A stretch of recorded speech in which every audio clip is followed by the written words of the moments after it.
أعوذ بالله من الشیطان الرجیم. بسم الله الرحمن الرحیم. فرا رسیدن ایام ولادت با سعادت گل سلسبیل هستی، 12 ساغر الهی منتقم خون شهدا را در منتظران جمالش و به خصوص شما دوستداران و منتظران جمال حضرت تبریک و تهنیت عرض می‌دارم. با اجازه شما دوستان خدمت را که تهیه نموده‌اند خواهش می‌کنم. هم دعای برای بسم الله الرحمن الرحیم. اللهم كن وليك الحجة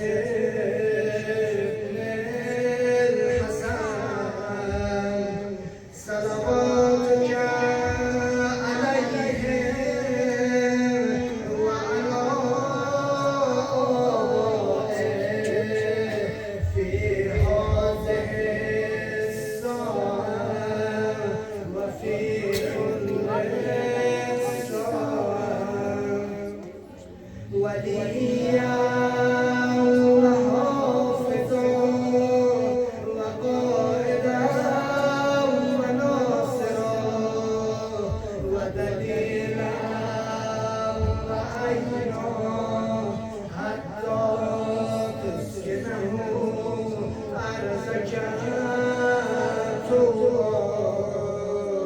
وتمتعه فيها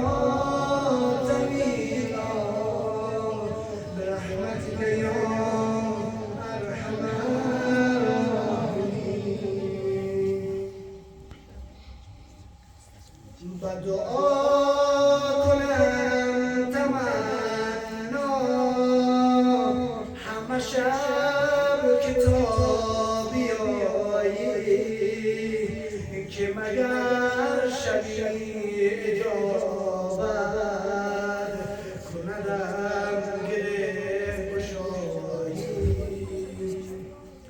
ز جمال تابناکت که جهان کند فروزان چه شود که دیده ما برسد بر روشنایی. من بنوا چه دارم که محبت تو ارزد مگر آن که خود احسان در مرحمت گشایی، در مرحمت گشایی. پشخانی سرود یا صاحب زمان یا صاحب زمان یا صاحب زمان یا صاحب زمان. دل دل نکن که میرسد از دل برم خبر، دل دل مکن که میرسد از دل برم خبر. شام فراق میرود و میشود سحر، شام فراق میرود و میشود سحر.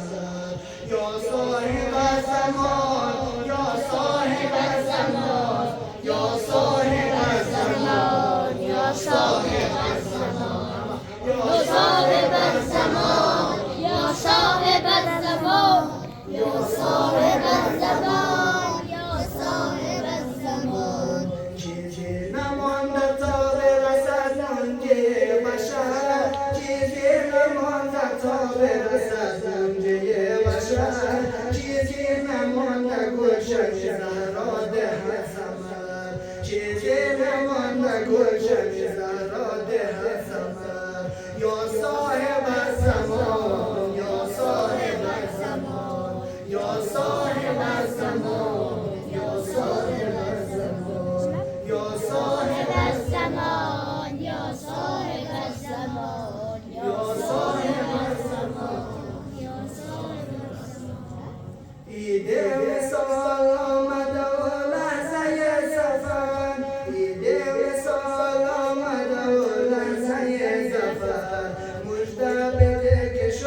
حسنی از کلی پرد مجده بده که شد حسنی از کلی پرد